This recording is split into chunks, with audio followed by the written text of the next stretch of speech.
Boa noite. Esse vídeo vai falar a respeito um pouquinho de uma atividade final da matéria de LB7 desenvolvida para o curso de Controle e Automação do IFSP de São João da Boa Vista. Eu sou o Ricardo Olivoto e meu grupo é composto por Leonardo Malandrin e Vitor Garcia também. A proposta nossa de relatório para a atividade final foi executar o controle de uma chocadeira, tanto na questão da temperatura quanto na questão da umidade. Para executar isso, a gente precisa de um controle que tenha uma realimentação, ou seja, um sinal sendo recebido e um sensor fazendo a realimentação para a gente conseguir ter o controle desse sinal. Uma das partes desse projeto final foi executar o controle da temperatura.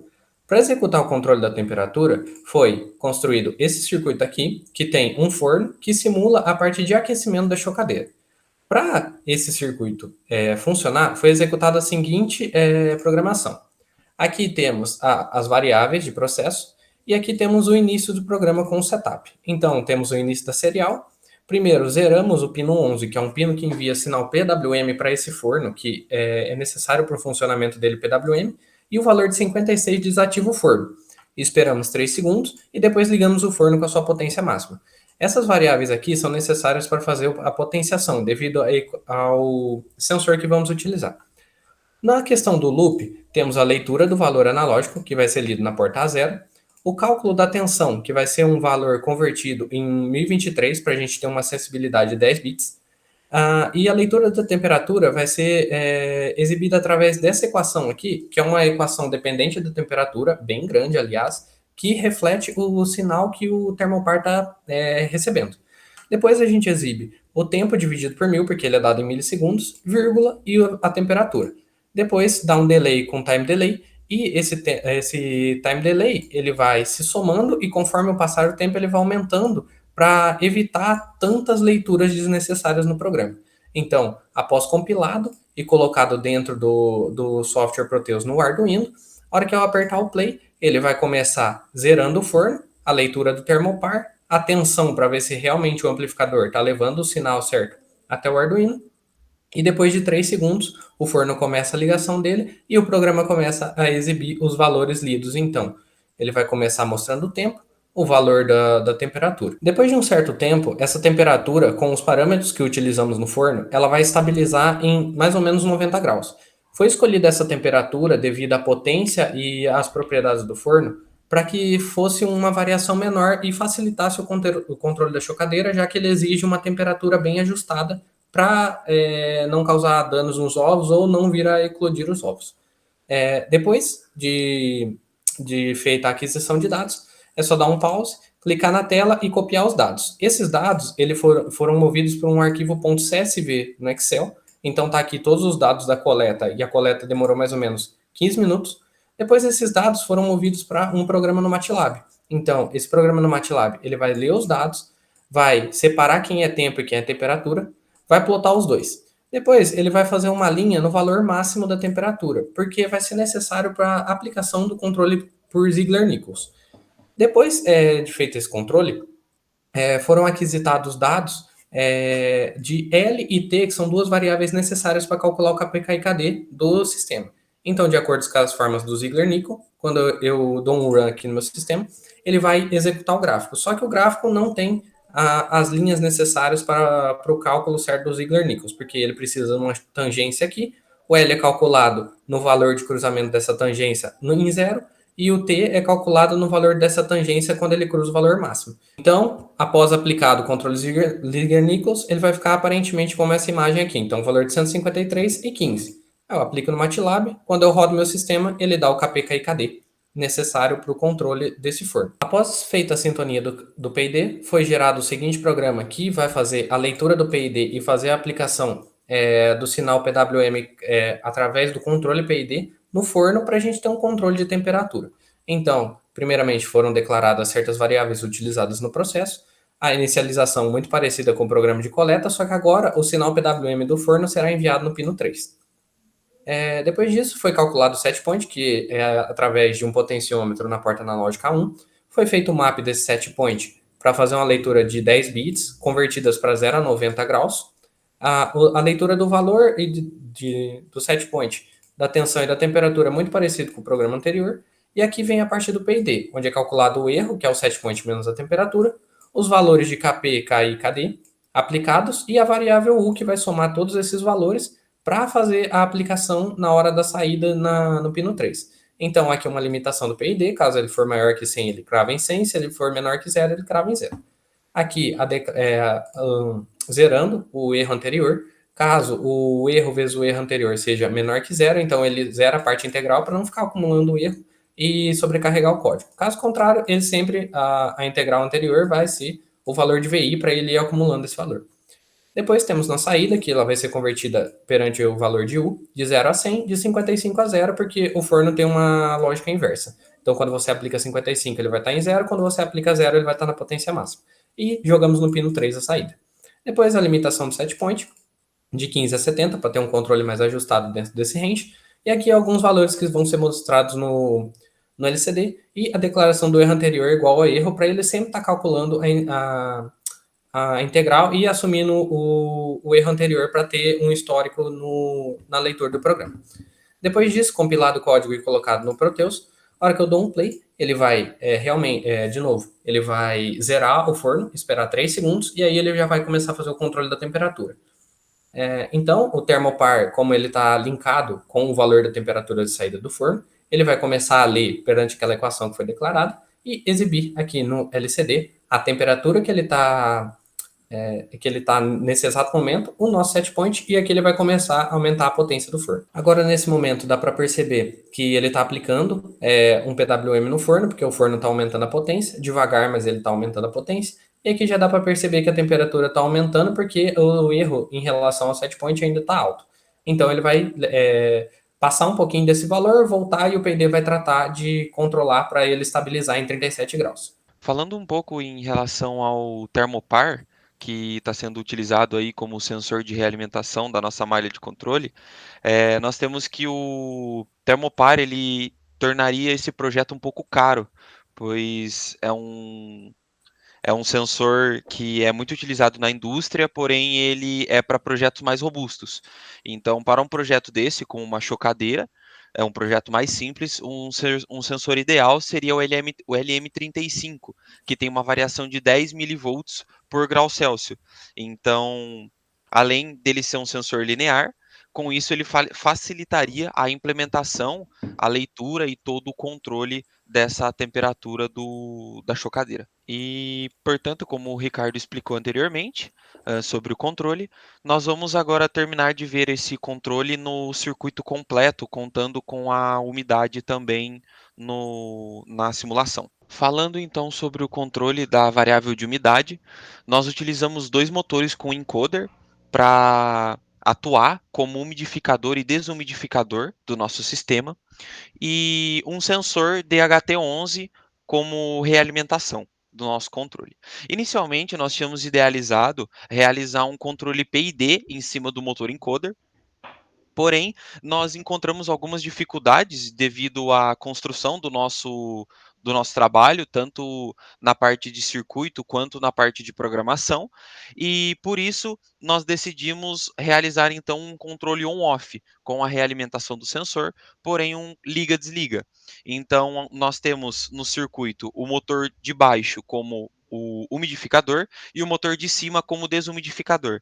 Sempre que a umidade estiver acima, ele vai desumidificar o ambiente, desligando o umidificador e ligando o outro, e vice-versa. Ele vai sempre estar alternando, por isso o sistema on-off. Em relação ao sensor utilizado, né, nós estamos utilizando um DHT11, que é um sensor relativamente barato, porém ele não é muito preciso. Para o que foi proposto, ele atende à precisão, porém nós tentamos utilizar também o DHT22, que é um sensor da mesma família, porém um pouco mais preciso, um pouco melhor, mais caro também. Porém, ele não funcionou corretamente, nós não conseguimos efetuar a leitura dele utilizando o Proteus e a biblioteca no Arduino.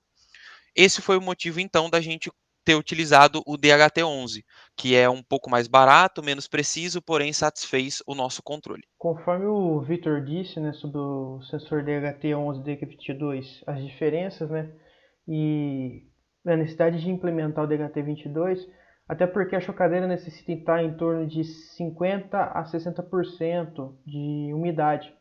Então, mesmo ele possuindo um erro de 5%, setando o valor em 55%, a gente consegue atender essa faixa de valor, então ele consegue se encaixar nesse projeto. Porém, o DHD22 já apresenta um erro um pouco menor, né? Chega até 2% de erro em questão da leitura da umidade. Então, isso facilitaria o projeto e teria um erro menor, porém teria um custo maior. Assim como os sensores de temperatura, né, que a presença de divergência de termopar, a implementação dele ser um pouco mais complexa, né, ter um equacionamento grande, só que é um sensor mais robusto, mas já o outro sensor ser mais linear tem uma resposta sensível o suficiente para atender esse projeto. Então esses são os pontos em relação à parte de instrumentação, né, os sensores utilizados no projeto. Mas posteriormente a gente tem a questão da implementação da interface, né, a IHM, como que foi feito e elaborado. Inicialmente foi elaborado o esquema de controle dos dois circuitos, né, seja da umidade, seja da temperatura separadamente, e depois fizemos a implementação nesse conjunto no Arduino Mega, como está aqui. A implementação, o esquema adotado, foi feito através de telas, né? Então, para fazer a rotina de funcionamento do controle PID, eu alterei o que o Ricardo fez, né, do controle PID da temperatura, e implementei uma rotina de interrupção, para que não ficasse travado em outras partes do código. Então, toda vez que desse tempo de interrupção para executar o PID, né, a cada 10 milissegundos, ele ia estourar o timer estoura em 10 milissegundos e entra na rotina de interrupção. Aqui está todo o PID implementado pelo Ricardo, né, sobre a temperatura, né, os erros, o set point, né, o map, as leituras, as limitações a respeito do PID implementado. Com o da umidade, ele seria implementado, tanto é que o Vitor chegou a implementar o controle de 2 motores, mas o circuito não funcionou tão bem quando foi implementado em conjunto com o controle PID. Além das limitações em relação ao sensor, tivemos algumas limitações em relação ao controle mesmo. Se aplicar um controle PID junto, o controle de velocidade do motor, ele tinha que fazer uma interrupção externa.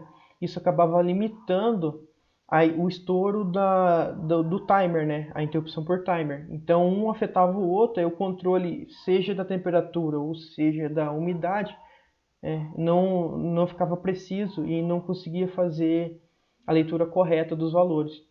Até porque o sensor DHT11 ele possui um microcontrolador interno dele, que ele não envia informação em forma de tensão linear, variação igual a LM35, por exemplo.